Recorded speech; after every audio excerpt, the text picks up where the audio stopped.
বাঁশের ফুল থেকে চাল, সেই চাল দিয়ে রান্না করছি পায়েস। তো এটা সত্যি কিনা মিথ্যা আজকে যাচাই হবে। আসসালামু আলাইকুম, আপনারা সবাই কেমন আছেন? আলহামদুলিল্লাহ, আল্লাহর রহমতে আমরা ভালো আছি। তো এই দেখেন আমাদের বাঁশ। তো বাঁশ গাছের নিচে আমি চলে আসছি বড় একটা কোটা নিয়ে। আমি এই ফুল পাড়ার জন্য যে ফুল পারবো, তো বড় একটা বাঁশ নিয়ে ইচ্ছে মতন পিটাইলাম, অনেকগুলো ফুল পড়লো। তো ইদানিং আমি দেখতেছি ফেসবুকে, যখনই আমি করি ফেসবুকে ঢুকি, তখনই দেখি যে দিনাজপুরে একটা এলাকায় নাকি একটা এলাকায় মানে বাঁশ গাছের ফুল থেকে চাল হয়েছে, সেই চাল দিয়ে পোলাও ভাত রান্না করতেছে, পায়েস রান্না করতেছে। তো সেইটা দেখে আমার মনে চাইলো যে আজকে আমার বাগানে যে আমি বাঁশ ঝাড়ে সেই ফুলগুলো পারবো। তো আমি কিন্তু এই যে অনেকগুলো ফুল পারছি, দেখেন আপনারা। তো ফুলগুলা কিন্তু আমি সুন্দর করে পেরে এখন আমি একটা ঝাড়ু আনছি। তো ঝাড়ু আইনা আমি সুন্দরভাবে আস্তে আস্তে আস্তে আস্তে এটাকে সুরছি। মানে আমার কাছে কিন্তু পাকা বাঁশের ইগুলা ফুলগুলা, কাঁচা ফুলগুলো সব কিন্তু আমি একসাথে নিছি। তো নেওয়ার পরে কিন্তু আমি ঝাড়ুটা দিয়ে সুন্দরভাবে আস্তে আস্তে করে সব কিছু আমি গোছগাছ করে নিছি। যে আজকে দেখতেই হবে যে আমার এই জীবনে আমি কখনো শুনি নেই যে বাঁশ গাছের ফল হয়, এটা ঠিক আছে, কিন্তু বাঁশ গাছ থেকে যে চাল বের হয় ফুল থেকে, এটা আজকে আমি আমার জীবনে আমি প্রথম শুনছি, আমার এটুকু জীবনে। তো যাই আর কি হোক, আমি সুন্দরভাবে ওটাকে মানে দিয়ে ঝাড়ছি, ওটা শলা ঝাড়ু দিয়ে ঝাইরে আমি সুন্দর করে ওটাকে আমি আস্তে আস্তে করে উঠে নিতেছি। তো নেওয়ার পরে আমি চলে আসলাম বাড়ির দিক।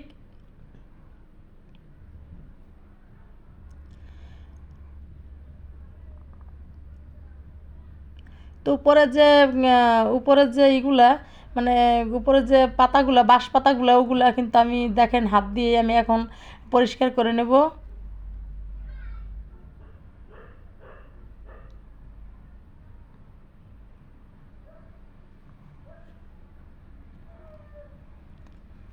তো আমি কিন্তু দেখেন আবারও আমি পাতাগুলো সুন্দরভাবে ফেলাইয়া, মানে আমি বাড়িতে, মানে আমাদের একটা উঠান আছে, উঠানে আমি বসে এগুলা কিন্তু আমি পরিষ্কার করতেছি। তো পরিষ্কার কিন্তু এখন আমার করা হয় নাই, কারণ এটা খুব সাবধানে করতে হবে। যেহেতু দিনাজপুরের লোক এই ফুল দিয়ে পায়েস রান্না করে, পোলাও ভাত রান্না করে খাইতেছে, তো আমাদের এলাকায় বাঁশ গাছের অভাব নাই। তো আজকে দেখতেই হবে যে কীভাবে এই ফুল থেকে কীভাবে চাল বের হয়, সেই চাল দিয়ে কীভাবে পোলাও ভাত বা পায়েস রান্না করে। তো এর জন্য আমি কিন্তু সুন্দরভাবে এটাকে করতেছি। তো দেখেন কিন্তু আমি আবারও দেখাইতেছি, যেটা কিন্তু আমাদের বাঁশের ঝোড়ো, অনেকগুলো বাঁশ গাছ আমাদের আছে, আমাদের বাগান আছে। তো সেই বাগানে কিন্তু আমি ঢুকছি। তো এটা আনার পরে দেখেন, এটা কিন্তু পুরো একটা চালের মানে ধানের মতন দেখতে হইতেছে, একদম মনে হইতেছে বড় বড় একটা ধান। তা আসলে এখন দেখবো যে ভিতরে কি আছে। তো এরপরে রুষাকে দিলাম আমি বাছতে, যে ভিতরে কোনো ময়লা থাকলে বের করে নাও। তো রুষা কিন্তু এটা বের করে ঝাড়তেছে। তো ঝাড়ার পরে দেখলাম যে না, ভিতরে কিন্তু কিছুই নেই। তো তারপরও আমি আবার করলাম, তারপর আমি মানে এটাকে আবার রোদ্রে নাড়লাম, রোদ্রে নাইরে আমি একটা লাঠি নিচ্ছি। তো লাঠিটা দিয়ে এমনভাবে পিটাইতেছি, পিটাইতে পিটাইতে মনে করেন যে এটার একবারে ফুলগুলো করে ফেলছে, একদম সমানে এমনভাবে পিটাইতেছি, পিটাইতে পিটাইতে মানে কোনো রাখিনি, আমি একদম চ্যাপ্টা বানাই ফেলছি, আর আমি হরান হয়ে গেছি। তো আমি বুঝতে পারতেছি না যে এত পিটাইলাম, কিন্তু কোনো চালের একটা কণাও পেলাম না বা কিছুই পাইলাম না। তো দিনাজপুরের মানুষ কিভাবে বাঁশের ফুল দিয়ে চাল বের করলো, এটাই আমার মাথায় ঢুকতেছে না। তো আল্লাহ পাক জানে, হয়তো আমি দেখি নেই, কি আমি জানি নেই। তো দেখেন আমি এমনভাবে পিটাইছি যে ভিতরে কি আছে আমি দেখব। তো আমি অনেকবার পিটানোর পর আমি আবারও দেখলাম পাপড়ির ভিতরে কি আছে, কিন্তু আসলে কোনো চাল চুল কিছুই বের হয় নাই। তো যাই হোক, এখন পায়েস যখন ভাবলাম যে ফুল থেকে যখন চাল বের হলো না, পায়েসও রান্না করা হবে না, তো কি করব, ফ্রিজে ছিল দুধ, বের করে নিচ্ছি। বের করে এখন আমি পোলার চাল আনছি। তো পোলার চাল দিয়ে এখন আমি পায়েস রান্না করতেছি।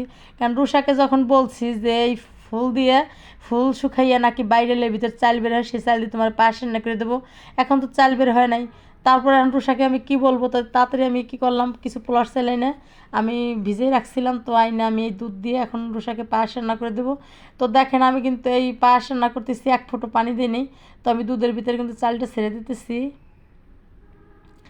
তো আমার পায়েস কিন্তু এখন দেখেন মানে হালকা আটাই আসছে। তো হালকা হয়ে আসছে। তো এখন আমি যে যে উপকরণগুলো আছে সবগুলো এখন দিয়ে দেবো আস্তে আস্তে।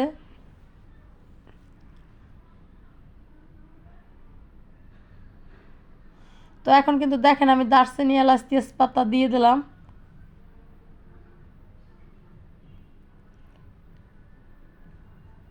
তো মাশাল্লাহ দেখেন আমার পায়েসটা কিন্তু দেখতে অনেক সুন্দর হইতেছে। আর আমি এই জায়গা দেবো একটু খেজুরের গুড়, কারণ তাহলে কালারটা ভালো আসবে। তো এখন দিয়ে দেবো আমি সেই খেজুরের গুড়টাই দিয়ে দিলাম। তো এরপরে দিয়ে দেবো আমি হলো কিশমিশ, লবণ, মানে পায়েস রান্না করার যে যে উপকরণগুলো লাগে সবগুলো আমি এখন একে একে দিয়ে দেবো। তো রান্না করতেছি আর আমি ভাবতে আছি যে কী দিয়ে পায়েস রান্না করব আর কী দিয়ে রান্না করতেছি। তো কত আশা করে আমি বাঁশ গাছ থেকে এত কষ্ট করে ফুল পারলাম, ফুল ফল পেরে আমি দেখলাম যে ভিতরে কী বা আছে। আসলে আমি এত কষ্ট করলাম 1 ঘন্টা, তো এর ভিতরে আমি কোনো পেলাম না, সাজেশনই পেলাম না। তো এখন যাই হোক, পায়েস যখন খেতেই হবে তো করার কিছু নাই, তো ঘর থেকে চাইলে আমি পায়েস রান্না করা শুরু করে দিলাম। তো পায়েস রান্না করলাম আর আমি অনেক ভাবলাম যে আসলে কি এটা কি সত্যি না মিথ্যে, আল্লাহ পাক জানে। যে এতগুলা সময় আমি সেই ফলগুলো পারলাম, রোদ্রে দিলাম, লাঠি দিয়ে পিটাইলাম, কিন্তু কোথাও আমি চালের একটা কণাও পাইলাম না। তো পায়েসে কিন্তু আমাদের মাদারীপুর এলাকায় কিন্তু আমরা পায়েসের ভিতরে সাবুদানা দিতে অনেক পছন্দ করি। তো সাবুদানা কিন্তু আমি ভিজিয়ে রাখছিলাম। তো ভিজিয়ে রাখা সাবুদানা আমি এখন দিয়ে দেবো। তো ভিজিয়ে রাখলে এটাকে পুরো হয়ে যায়, মানে মুলাম হয়ে যায়, নরম হয়ে যায়। তো এটা কিন্তু পায়েসের ভিতরে দিলে অনেক ভালো লাগে। তো এখন আমি দিয়ে দিলাম সাগুগুলা। তো সাগু দিয়ে আমি একটু নাড়াচাড়া করে আমি বেশিক্ষণ রাখবো না চুলায়। তো পায়েসটা দেখেন আমার হয়ে গেছে। তো এখন আমি নামাই নিব। তো আসলে যা সম্ভব না যা সম্ভব না তা কীভাবে সম্ভব হয় এটা জানি না। হয়তো আল্লাহ পাকের কোনো কুদরত হবে, না হলে বাঁশের ফুল থেকে কখনো চাল বের হয় এটা কখনো আমি শুনি নেই, আমার জীবনে প্রথম। তো দেখেন পায়েসটা মাশাল্লাহ কত সুন্দর হয়েছে। তো পায়েসটা মাশাল্লাহ আমার অনেক ভালো হয়েছে, অনেক খেতেও অনেক মজা হয়েছে। তো এত কষ্ট করে রান্না যখন করছি, তো আমি আজকে সারাদিনটাই আমার গেল বিফলে। তো এই বাঁশের পিছনে ঘুরে ঘুরে আমার দিনটাই বিফলে গেল। তো আপনারা সবাই ভালো থাকবেন, আমাদের জন্য দোয়া করবেন। আল্লাহ হাফেজ।